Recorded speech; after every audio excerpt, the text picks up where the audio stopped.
Boker Tov les Koulam, voilà, Baruch Hashem, on revient après une petite absence entre les Chagim, entre ce qui s'est passé, on avait besoin de se réorganiser. Donc le cours Bezrat Hashem aujourd'hui, il est dédié pour la réussite de nos Chayalim, pour les Achzarat Achatoufim, que Bezrat Hashem on puisse récupérer tous nos otages, et pour les Ilou Nishmat, de tous ceux qui sont partis d'une manière tragique dans ce Inyan. Et bien sûr qu'on ne peut pas commencer le cours avant de revenir dans le Nyan du Tanya qu'on avait fini il y a à peu près un mois de ça en arrière. On ne peut pas commencer le cours sans parler de ce qui se passe. On va parler de ce qui se passe, mais on va essayer de voir une perception un peu chassidique de la chose. Très important parce que dans les réseaux, on voit plein de choses et plein de dibourim. On ne peut pas se prendre pour des Névim, on ne peut pas se prendre pour des prophètes et savoir réellement ce qui s'est passé. J'aimerais commencer juste avec une histoire qui est extraordinaire, qui va nous faire comprendre de comment on doit réagir dans la vie et comment on doit voir les choses. Il y a une histoire, tout le monde a entendu parler de Rabbi Nachum de Tchernobyl. Rabbi Nachum de Tchernobyl, c'était un grand tzaddik, mamash, Yadoua, qu'on connaît. Jusqu'à aujourd'hui, il y a des admourim de la chassidut de Tchernobyl. D'ailleurs, on en a un sur Ashdod. Et il faut savoir que Rabbi Nachum, il avait un fils. Son fils, il est tombé gravement malade. Et ce qui s'est passé, c'est que son fils, il a perdu la hakara, il a perdu conscience. Et quand il a perdu conscience dans sa maladie, il est monté là-haut et il est parti voir qui? Son père. Qui mieux qu'un père pour prier pour lui, pour qu'il ait la guérison. Et quand il arrive devant son père, il lui dit « Je ne te reconnais pas. Qui tu es ?»« Anilome Kirotra. Je ne te connais pas. » Et lui, il dit « Papa, c'est moi. » Rêve Moïtel. Il lui dit, mais tu as fait quelque chose ces derniers temps en bas, une faute ou quelque chose qui fait que j'arrive plus à avoir le barcode, j'arrive plus à les aototra à t'identifier. Il lui dit, non, rien de spécial. Il lui dit, regarde, cherche parce qu'il doit avoir quelque chose qui s'est passé ces derniers temps qui a engendré cette coupure, ouais, ce manque de... Et là, il regarde, il dit, écoute, la dernière chose qui s'est passée ces derniers temps, c'est qu'il y avait un homme très riche, qui a perdu tout son argent, qui a perdu tout son business. Et il est venu me voir et il m'a demandé de lui prêter 300 roubles pour pouvoir se refaire et recommencer. Il dit, moi, je n'avais pas 300 roubles. Donc tout ce que j'avais sur moi, je lui ai donné. Et je lui ai dit, Mechila, c'est ce que j'ai. Mais papa, ne t'inquiète pas, j'ai fait ce qui s'appelle le piyous. Vous savez, c'est quoi le piyous? Piyous dans la mitzvah tzedaka, hein, on peut donner la tzedaka à quelqu'un en lui donnant, vas-y, lâche-moi la grappe, prends et avance. Je suis en pleine fila, ou je suis occupé, je suis au travail, je suis au téléphone, je suis avec un téléphone important, laisse-moi tranquille. Et il y a ce qui s'appelle le piyous dans la tzedaka. C'est le côté illimité de la tzedaka, c'est quand je vais voir le pauvre et que je vais lui donner de l'argent et que je vais en même temps le consoler. Je vais en même temps le motiver, je vais en même temps lui donner de la force, le renforcer dans son bitachon bachem. Même si je lui ai donné un shekel et je lui ai fait une caresse et j'ai parlé avec lui, j'ai discuté avec lui, je lui ai demandé des nouvelles de sa femme et de ses enfants, ouais, j'ai fait ce qui s'appelle piyous. Ça peut être plus grand qu'un billet de 100 shekels que j'ai donné en mode tistalek, ouais, bouge, j'ai pas de temps à perdre. Il dit donc je lui ai donné ce que j'avais et bien sûr que je lui ai fait un piyous et je lui ai parlé et je lui ai remonté le moral. Et il lui dit qu'est-ce que tu lui as dit là-bas? Il lui dit, je lui ai dit le pasouk, et Asher Yoav, Hashem Yochiach. Celui que Dieu aime, Dieu, il lui fait des souffrances, il lui fait des remontrances, il le corrige. Donc le pasouk, dans le pshat, dans la manière achipashut, le plus simple à expliquer, c'est que quand tu as des galères, c'est pas parce que Hachem il te déteste, c'est comme un papa qui éduque son enfant, donc il est en train de te corriger, c'est pour ça qu'il te fait passer ces épreuves-là. D'accord? Et il lui a dit, qu'est-ce que tu lui as dit d'autre? Il lui a dit, écoute, il y a aussi écrit dans le Admor Hazaken, dans le Balatanya, il ramène le machal d'un père qui nettoie son fils, et que quand en réalité, un enfant, il a fait ses besoins sur lui, le papa, il a qu'un intérêt, c'est de le nettoyer pour qu'il soit propre et qu'il sente bon, mais le bébé, à ce moment-là, il se débat, ça le gonfle, ça l'énerve, parce qu'on le bloque. On ne lui laisse pas jouer, hein, on ne le laisse pas être en train de bouger. Donc il lui prend les jambes, le bébé il bouge, il lui met la tétine, il lui met le doudou, il lui donne un biberon, il fait toutes sortes de choses, mais le bébé il est pas content, il pleure. Mais le père à ce moment-là, il sait qu'il est obligé d'arriver à la fin pour qu'il soit propre et qu'il soit nettoyé. Et c'est ce que le père il veut faire passer à l'enfant, mais il est bébé, il ne comprend pas. Donc il lui dit attends 2 secondes, je te nettoie. Et donc il vient tu dois te dire à chaque fois que quelqu'un il passe une souffrance, que c'est Dieu qui vient, lui-même, Melech Malchei HaMelachim, le roi des rois, qui descend à toi pour te nettoyer. Et lui, il raconte que c'est ce qu'il a dit à ce monsieur-là. Tu as tout perdu, tu as perdu ton business, c'est une souffrance, t'inquiète pas, tu vas te relever. Ça fait partie des épreuves pour te nettoyer. Donc tu dois prendre ça Bessimcha. C'est qui te nettoie? C'est rien d'autre que le roi. Donc à Koltov. Il lui a dit, comme ça tu as expliqué le pasouk. Il lui a dit au Gan Eden, on n'explique pas ce pasouk de cette manière. Et ta chère Yoav, psik, virgule.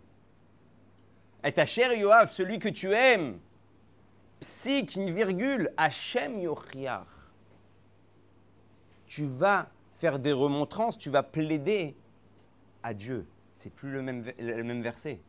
Tu peux dire, celui que Dieu aime, Dieu lui fait des remontrances, fait des souffrances. Ou tu peux dire, celui que tu aimes, à ta chère Yoav, parce que là-bas il écrit ta chère Yoav, celui que tu aimes, Hachem Yochiach, va voir Dieu. Pour qui? Pour lui. Il dit, quand tu aimes quelqu'un, tu ne te contentes pas de lui dire en réalité, ah, t'inquiète pas mon frère, Akol et Tova. T'inquiète pas, Dieu il te nettoie. Prends ça Bessimcha. Pourquoi? Parce que si c'est ton fils, Ras Shalom, qui passe une épreuve, tu vas pas dire à ton fils, t'inquiète pas, tu es à l'hôpital, peut-être que tu vas mourir, Ras Shalom, mais c'est pour ton bien, hein, parce que Dieu il est en train de te nettoyer. Qu'est-ce que tu fais à ce moment-là? Tu prends un livre, tu pries, tu vas voir Hachem, tu dis, Hachem, pourquoi tu fais ça? Sauve-le. C'est un bon garçon. Il fait des mitzvot, il fait Torah. Tu plaides, tu vas voir que tu fais kiverchol des torachot à Dieu. Tu viens exiger à Dieu la délivrance. Et donc c'est ça qu'il lui dit. Il lui dit, comment tu vas voir un juif? Alors ça que le juif lui-même, il doit se dire que c'est l'étovato et que ça le nettoie. Ça c'est ce qu'il doit se dire lui. Mais toi, tu ne peux pas lui dire, t'inquiète pas, c'est pour ton bien. Toi, tu dois prendre ton livre et prier. Toi, tu dois prendre ton shiur Torah et demander à Dieu qu'il aide. Est-ce qu'il t'arrête? Est-ce que c'est possible qu'un homme qui aime quelqu'un, la seule solution qu'il va lui donner, c'est t'inquiète pas, c'est pour ton bien? Non. Quand ça te touche réellement et que c'est toi qui es concerné, tu vas et tu te plains. Tu vas et tu demandes. Et c'est ça ce que Rabbi Nachum de Tchernobyl, il est venu dire à son fils. Il lui dit, c'est très bien ce que tu lui as dit. Mais toi, ton rôle, c'est quoi? C'est de venir prier et dire à Dieu, Hachem, pourquoi ce juif il galère? Hachem, pourquoi tu as fait tomber ce juif-là dans la Hasakim? Tazorlo, aide-le, c'est ton fils. Et de là, on comprend une chose très importante. Dans la période dans laquelle on se retrouve, on ne peut pas venir et essayer d'habiller tout sur Akol et Tova, et c'est un nettoyage. Bien sûr que c'est. Mais ton vrai rôle à toi, c'est de prendre un livre et de prier à Dieu et de supplier Dieu qu'on réussisse, qu'on gagne et qui nous emmène la Géoula Amitit vers Shlema. C'est ça ce que tu dois faire. Et c'est là que Dieu il voit que tu as un vrai amour pour ton prochain. Parce que si tu te contentes tout le temps de dire aux gens ah, c'est Akol et Tova, c'est comme ça que Dieu il voulait, c'est bien, ça te renforce dans le Bitaron d'Hachem, mais tu n'as pas fait une preuve d'amour envers la personne qui est concernée. Et c'est ça qu'on doit apprendre dans cette période-là. Plus que ça. Ces derniers temps, on voit beaucoup de Inyanim, beaucoup Baruch Hashem, il y a beaucoup de Trizouk, beaucoup de renforcements qui se font dans les réseaux, beaucoup de discours, pour beaucoup de Dvar Torah. Et j'aimerais donner un petit peu la version du Rabbi sur ce qui se passe. En Tafshin Yud Dalet, Simchat Torah, il y a 70 ans en arrière, le même jour que Simchat Torah, de ce qu'on entend en Tafshin Pedalet, 70 ans, jour pour jour. Simchat Torah, 5714 dans notre date, dans notre vraie date. Le Rabbi, il fait un Farbrengen pour Simchat Torah, et dans le Farbrengen, il dit quelque chose de très étrange. Il raconte là-bas qu'il y a des gens qui sont venus au 770 pour danser avec la Torah, la Simcha Shel Torah, parce que la Simcha de Torah, elle t'emmène à arriver à la Hatzmut d'Akadosh Baruch Hu. La Simcha Torah, elle t'emmène à sauter toutes les étapes de la Rouchaniout, du spirituel. C'est-à-dire qu'il n'y a plus d'échelle. Tu peux arriver au niveau les plus hauts, à Hatzmut, à l'essence de Dieu, le jour de Simcha Torah. Et le Rabbi dit, dans le 770, il y a des gens qui comprennent ça, ils sont venus. Il y a des gens qui sont venus et qui sont venus vraiment pour Simchat Torah et danser. Et là-bas, le Rabbi, il ramène qu'à l'extérieur du 770, il y avait des gens, des juifs qui sont venus mais pas pour danser pour Simchat Torah. Qu'on dirait que pas très loin de là-bas, il y avait des danses. Hein? Une fête, ouais. Il y avait une fête, et les gens, ils ne sont pas venus pour danser. Et que ces gens-là qui ne sont pas très loin, ils ne veulent pas rentrer au 770 parce que dans leur tête, c'est pas cachour. Et là, le rabbi, il dit quelque chose d'extraordinaire. Il dit qu'en réalité, ces gens-là, c'est qui les a fait venir pour danser? C'est leur neshama. Leur neshama ressentent le besoin, ce jour-là, de danser. Mais comme leur gouffre, leur corps, il est trop dominant sur leur vie, et qu'un corps, tu ne peux pas venir lui dire « viens transpirer, viens danser avec un Sefer Torah », parce qu'il va te dire « quel rapport, c'est quoi le kiff dans ce inyan-là » Donc le corps, il vient, il prend cette énergie-là qu'ils auraient dû mettre en réalité dans des danses de Torah, dans des autres danses. Et là-bas, le rabbi, il demande aux chassidim de sortir, d'aller voir les gens, et d'aller les faire rentrer dans le 770, et de ne pas leur parler de l'essence de Dieu, parce qu'ils n'y comprendront rien, et ce n'est pas ça qui va les exciter, de venir tout simplement leur expliquer que de venir danser maintenant Simchat Torah, c'est bien pour leur corps, c'est bien pour leur parnassa, c'est bien pour le tov, c'est bien pour toute l'année, verroulé. Et comme ça, hein, on va les ramener. Pourquoi je ramène cette histoire-là? Parce que souvent, il y a beaucoup de gens qui ont voulu faire des kéchers, peut-être en se prenant un peu avec de la prophétie. Je vais arriver... Il faut finir parce qu'on peut poser une grande question sur ça. Alors quoi? On peut fermer les yeux sur tout et dire que tout ce qui se passe, c'est permis et c'est autorisé. On n'a pas besoin de montrer du doigt les fautes qui sont commises. On va y arriver à cette question-là. Le rabbi il vient et il dit, maintenant que vous allez les faire rentrer, ils vont danser, rouler, ils vont avoir tout le tov. Maintenant, c'est quoi la nekuda là-bas? Le rabbi est en train de t'apprendre qu'à chaque fois qu'un juif il veut faire quelque chose, ta neshama le pousse vers un endroit pour faire quelque chose. D'un coup, tu as faim. C'est que ta neshama, elle a vu un nitzot. Elle a vu une parcelle divine d'une réparation, une étincelle, ouais, une parcelle divine, une étincelle divine que tu dois venir élever. Entre-temps, l'âme animale se mêle et te dit, ah, vas-y, viens, on fait un kiff. Ouais. Et donc, de ta neshama qui est parti faire une mission, il a été détourné, tu as été contourné vers une bêtise. Et là, le rabbi nous enseigne quoi? Qu'en réalité, tout ce qu'on peut voir et tout ce qu'on peut entendre, en fait, ça vient d'une volonté profonde que même eux ne savent pas comment traduire, et que ça part, chas v'sholom, dans des bêtises. Maintenant, j'arrive à notre sujet. La nekuda, elle est quoi là-bas? On a vu des scènes, on a entendu des scènes. Le rabbi nous explique, on n'a aucun srout de venir montrer et dire pourquoi en réalité les choses sont arrivées. Et comment il explique ça? Tout simplement. Il dit que ça, c'est Birklal, un limut srout, de dire que les gens qui étaient en dehors du 770 en train de danser pour une autre fête que Simchat Torah, hein, c'est un limut srout. Tu as été venu, tu as pris des circonstances atténuantes, tu as expliqué que grâce à en fait, la neshama voulait danser, mais le corps a fait des bêtises. Le rabbi en Tafshin Aleph, 1991, le rabbi va plus loin. Il dit en notre génération, on n'a même pas besoin de les la mettre srout. Pourquoi? Il dit qu'étant donné que notre génération, c'est Tinok chez Nishba, et qu'un Tinok chez Nishba, tu n'as pas besoin d'apprendre un limut srout. C'est quoi un Tinok? C'est quoi un bébé? Ton bébé, il est assis avec toi à table, il fait tomber un verre d'eau. Tu n'as pas besoin de venir voir ta femme et lui dire « Écoute, tu sais, c'est un bon garçon, il ne voulait pas faire ça. » Ouais. Qu'est-ce que tu dis? Tu as une chose à dire. C'est un bébé. C'est un bébé. Il n'a pas fait exprès. Il ne sait pas. Donc il dit « Hein ?» Alors, 2 secondes, on arrive à ça. Donc, il ne peut pas encore nettoyer. Ouais, va faire nettoyer. Et donc là-bas, tu n'as même pas besoin d'apprendre le limud srout parce qu'en réalité, tu sais que la génération, c'est Tinok chez Nishba. C'est des enfants, c'est des bébés qui ne savent même pas que c'est grave ou que c'est important ou que c'est interdit. Et même si tu vas dire qu'ils ont entendu et qu'on leur a dit que c'est grave, ils sont tellement loin de la compréhension de la gravité des choses. Donc, ça reste quand même un bébé. Comme un bébé qui ne comprend pas, tu lui dis ne mets pas le doigt sur la prise, mais s'il l'a mis, ouais, tu ne peux pas dire mais je t'avais dit. Ok, mais c'est un bébé, il ne comprend pas. Et de là, le rabbi il vient, il parle par rapport à la Shoah. On a beaucoup vu de comparaisons ces derniers temps par rapport à la Shoah. Et le rabbi il dit une phrase, j'aimerais vous la lire dans les mots, et c'est très très important qu'on lit ça dans les mots. Regardez ce qu'il dit le rabbi. Lo yechola liot betor onesh alavonot, sheken afilu satan atzmo. Écoutez ça. Même le Satan, lui-même, il ne peut pas trouver. Même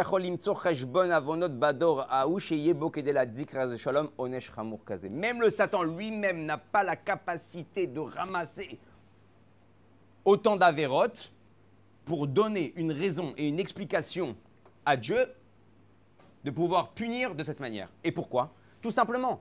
Parce qu'en réalité, Akadosh Baruch Hu, il s'appelle Av Arachaman. Et n'importe quelle faute qu'un enfant fait ne peut pas engendrer une punition aussi dure. Un papa, il corrige, comme on a dit, un papa, il nettoie. Mais ce qu'on a entendu et ce qu'on a vu là-bas, on ne parle pas de ça.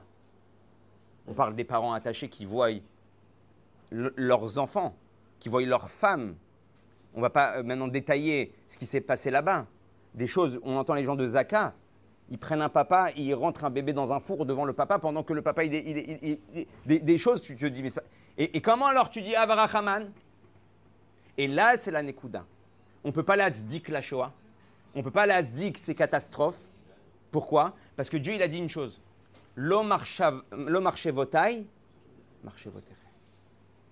Mes pensées ne sont pas vos pensées. Quand Hachem, il a montré à Moshe Rabbeinu ce qui allait se passer avec Rabbi Akiva, Moshe Rabbeinu, il a dit quoi? Zotora, Zosrara, c'est ça la Torah, c'est ça son salaire. Hachem, il lui a dit quoi? Shtok. Shkot. Kikar Allah bemarshava. Je sais pourquoi. Il y a des choses qui sont au-dessus de notre compréhension, bien plus loin que notre compréhension, et c'est ça qu'on doit être conscient. Alors je vais arriver au Yen de la Tchouva, parce que dans ce cas-là, on peut encore revenir sur la même question. Ah, alors dans ce cas-là, on ne fait pas de Tchouva, on donne des raisons. Ok, on est matzdik dans le Tov, et là, on continue à rester comme on est, et on sait qu'Hachem, il nous fait des appels. D'ailleurs, on va voir le Rambam qui nous parle de ça. Mais il y a 4 Nekudot qui sont importantes. Déjà de savoir, comme on a dit, que toutes les punitions et tout ce qui arrive, ce n'est pas une vengeance de Dieu. Il y en a qui ont voulu habiller ça sur la vengeance, ouais, parce que Dieu, il a vu que le Ham Israël, il était comme ci, que le Ham Israël était comme ça, il y avait la marloquette, il y avait des afghanotes, il y avait des manifestations, il y avait ça, alors c'est pour... Ouais, c'est pas une vengeance, déjà c'est un nettoyage. Mais là, ça va plus loin. À part l'histoire du nettoyage, comment ces gens-là qui sont niftar, ils sont appelés? Kiddush Hashem. Donc si la Torah, elle te dit que ces gens-là s'appellent Kiddush Hashem, donc tu ne peux pas venir et coller une Avera, ils sont tombés parce qu'ils sont, Chaz Shalom, le contraire. C'est Hachem qui les appelle Kiddush Hachem. Donc tu comprends bien que ça va au-dessus de ton entendement. Plus que ça, comme on a dit, il n'y a rien qui peut donner au Satan la capacité et la possibilité de trouver autant d'Avérotes pour punir les bénis Israël. Et plus que ça, comme on a dit, on est dans une génération de Tinok chez Nishba. Donc toutes ces raisons-là, il y a une punition, mais c'est pour nettoyer. Dans notre génération, on n'a pas besoin d'apprendre du Srout sur Am Israël parce qu'on est tous des Tinok chez Nishba. Il n'y a aucune faute qui peut expliquer la Arzariout, la cruauté de ce qui s'est passé. Et celui qui a été tué est appelé Kadosh. Comment on peut dire qu'on est Sans. Hein? Comment on peut dire qu'on est Tinok chez Nishba alors que, je veux bien, on va dire, il y a 400 ans avant, quand il arrive, genre, les gens ils savaient pas. Aujourd'hui, on a tous Internet, on a tous des chiots, on connaît tous. Le Tinok chez Nishba, c'est quoi? Le Tinok chez Nishba, c'est pas seulement un bébé, un nourrisson. Un Tinok chez Nishba, c'est quelqu'un aussi qui a un manque de compréhension. Ouais, comme j'ai donné le machal avec le bébé, si je t'explique quelque chose, mais que tu n'arrives pas à l'adhérer, tu n'arrives pas à le comprendre, tu restes un Tinok. C'est comme un papa, il a son fils de 20 ans, il dit, mais mon fils, t'es un bébé ou quoi? Je t'ai expliqué, t'es quoi? T'es un enfant, t'es un bébé. Je t'ai dit déjà qu'il ne faut pas faire ça. Pourquoi tu as fait ça? Donc en réalité, la Gdara de Tinok, ce n'est pas une Gdara de Tinok comme on le perçoit. Donc c'est un manque de compréhension. À partir du moment où tu expliques quelque chose, où la personne n'écoute pas ou n'entend pas, tu rentres dans la Gdara de Tinok Shinishba. Alors justement, ça c'est encore un autre sujet qu'on peut développer, mais ce n'est pas le moment pendant la guerre de développer ce sujet-là. Et tout ce qu'on est en train de dire maintenant, ça concerne tout ce qui s'est passé. C'est Beprinat, Tinok Shenishba. Alors voilà, maintenant je reviens à la fameuse question. La fameuse question que tout le monde va avoir. Alors 2 secondes. La tchouva, elle est où? Le Rambam, il est posé que celui qui dit c'est un mikré, quand il y a des tsarot qui viennent dans les bénis Israël, tu dis c'est un mikré. C'est comme ça. C'est comme ça. Ça, ils n'avaient pas les matzlemot, ils n'avaient pas les trucs, ils n'ont pas fait attention. Le Shabbat, il n'a pas dit. Tu trouves des raisons pour dire que c'était comme ça que ça devait se passer. Ouais. Le Rambam, il est possèque. Il dit que si tu viens pas Bekeri, il y a Bechamat Keri. Tu veux pas comprendre le message. Ça va devenir de plus en plus dur jusqu'à que tu comprennes. Alors, bien sûr qu'on ne peut pas dire que ce qui s'est passé, ce n'est pas un éveil pour nous. Mais en fait, ce qu'il est en train de t'expliquer, le Rabbi, tu dois avoir un éveil, tu dois faire tchouva par rapport à une tzara qui s'est passée. Mais ta tête, elle ne doit pas être dans les raisons de pourquoi ça s'est passé. Toi, ta seule matara, c'est quoi? Il y a eu un malheur. Je sais qu'en faisant tchouva et faisant Torah, c'est ce qui va réparer les choses et c'est ce que Dieu va nous faire, va nous Bezrat Hashem, emmener de la rachamim. Mais de rentrer, de perdre son temps et sa tête, d'en donner des raisons, chas v'shalom. Si tu donnes des raisons, tu es en train de donner à nos ennemis l'explication que ouais, en fait, chas v'shalom, Magia, on méritait. Et chas v'shalom de dire une chose pareille. Quand tu donnes des raisons, tu donnes la piste sur quoi faut faire, tu vois. Alors non, justement. C'est justement, elle est là l'erreur. La piste pour faire tchouva, tu n'as pas besoin de donner des raisons. On connaît les raisons. On connaît le micré, le cas, te fait tout de suite appel. T'as pas celui qui a un petit peu de jugeote, il voit les ignanim, il sait dans quoi il doit se renforcer. On sait que ce qui a précédé tout ça, il y avait des manifestations, il y avait un manque de hardout. On sait qu'on doit faire tchouva. Mais maintenant, de venir et dire oui, c'est la raison pourquoi, c'est roulé vers roulé. Donc, tu es en train de mettre une tassec avec une raison qui ne te permet pas d'avancer, qui te donne juste l'explication à un micré. Justement, c'est là la néphila. Parce que ce n'est pas le but de Dieu. Le but de Dieu, c'est que tu avances. Le but de Dieu, c'est que tu ne restes pas ta tête là-bas en train de chercher. Encore une fois, ça ne veut pas dire que tu ne vas pas faire tchouva sur ces choses-là.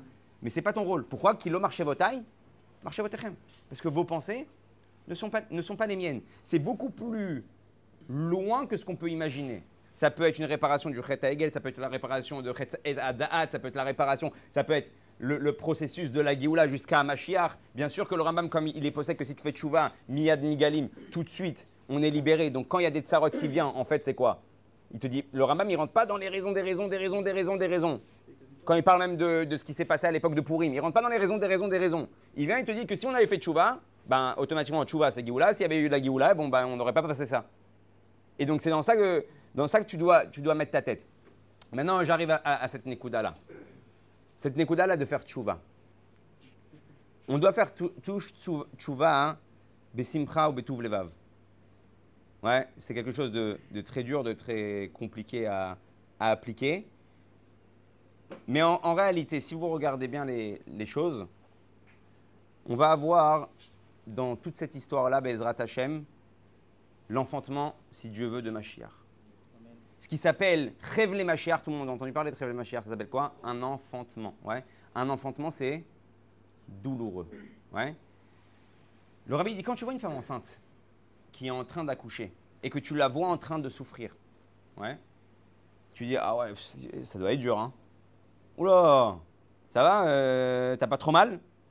Ouais. Oh là là, dans le moniteur, tu connais le papa qui en a rien à cirer, il voit le monitor, il regarde le truc, il dit, oula, oh là, t'en as une grosse, là, tu dois avoir mal, ouais. Un père comme ça, normalement, après l'accouchement, sa femme, elle lui fait un baby blues et après, il est foutu pendant 2 ans, il est en train de galérer. Ouais. Quand tu vois une femme accoucher, le rabbi te dit, c'est quoi les premiers réflexes?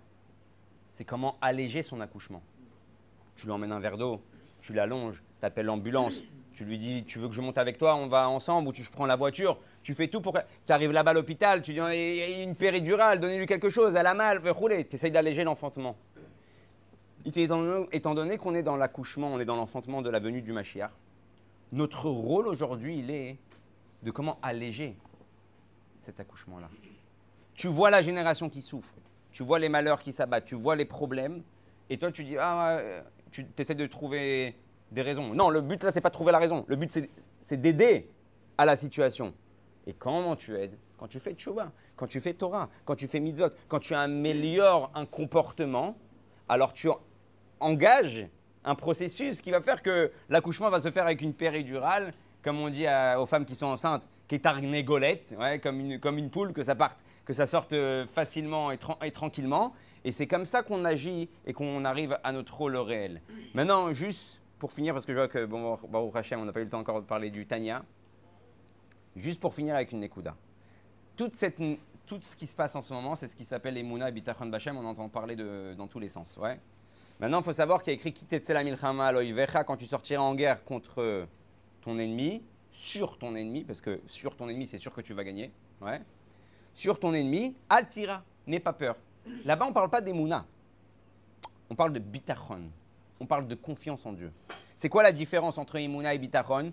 La Emouna, je sais que Dieu peut m'aider. Le Bitachon, je sais que Dieu va aider. Je suis sûr que ça va bien se passer. Sûr. Et là, le rabbi pose une question, 2 secondes. Qui tu es toi? Ouais. Pour être sûr que Dieu va t'aider. Peut-être que c'est toi qui as engendré cette situation. Shema Garamachet. Yaakov Avinu lui-même, il a dit. Peut-être que je ne vais pas être sauvé par rapport à Esav, malgré toutes les promesses que Dieu lui a fait. Peut-être que j'ai fait des fautes, peut-être que je ne me suis pas comporté, peut-être que j'ai pris trop le budget Chesed qu'il y avait déjà chez Hachem. Et maintenant, face à Esav, ça va être compliqué. La mrod qu'on sait qu'un tzaddik, on a parlé dans le Tanya qu'un tzaddik qui ne fait pas de faute. En réalité, la faute chez le tzaddik, c'est est-ce que j'ai avancé plus, est-ce que j'ai fait plus de lumière dans le monde ou pas? C'est ça pour lui qu'il considère comme une faute. Mais la Nekuda, elle n'est pas là. La Nekuda, elle est comme en toi. Tu vas venir et tu vas dire, voilà, c'est bon, je suis sûr. Sûr. Mais c'est Dieu qui t'a mis dans cette situation-là peut-être. Et c'est peut-être même toi qui t'as engendré cette propre situation, Nahon. Peut-être que Dieu, ce qu'il attend de toi à ce moment-là, c'est faire tchouva, à changer, rouler. Et toi, tu dis, tu vas en mode plus que Emouna, plus que Emouna. Tu vas pas en mode Emouna, Dieu, il va peut-être m'aider si Dieu veut. Ça, c'est Emouna si Dieu veut. C'est Dieu aide, Dieu sauve. Et c'est sûr. Là, le rabbi il donne une explication extraordinaire par rapport au Chovot Alevavot. Il vient et il dit comme ça, que dans le Chovot Alevavot, il y a écrit que le Yetzer Hara, il vient et il te met ce safek-là. Est-ce que tu mérites d'être sauvé?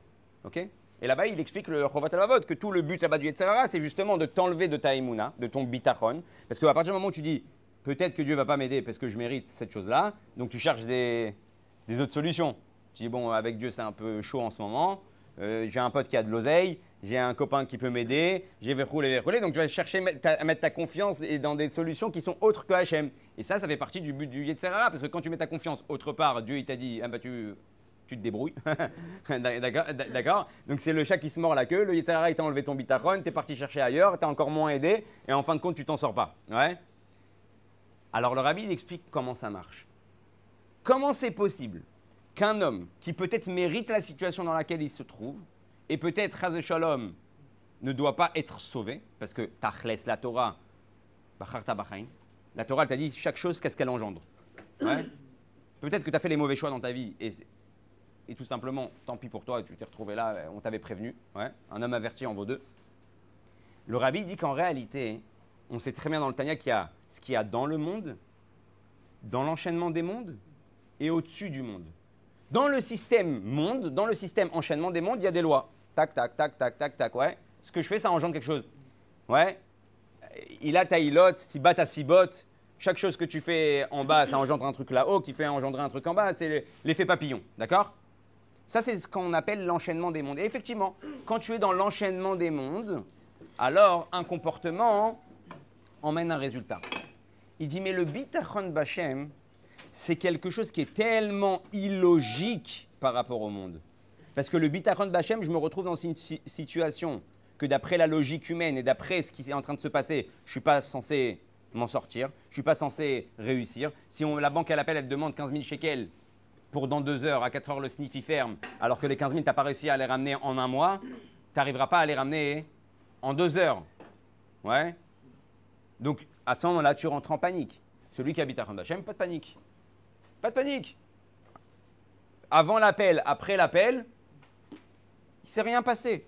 Pourquoi? Parce qu'il est sûr. Il est sûr que Hachem, il va trouver la solution.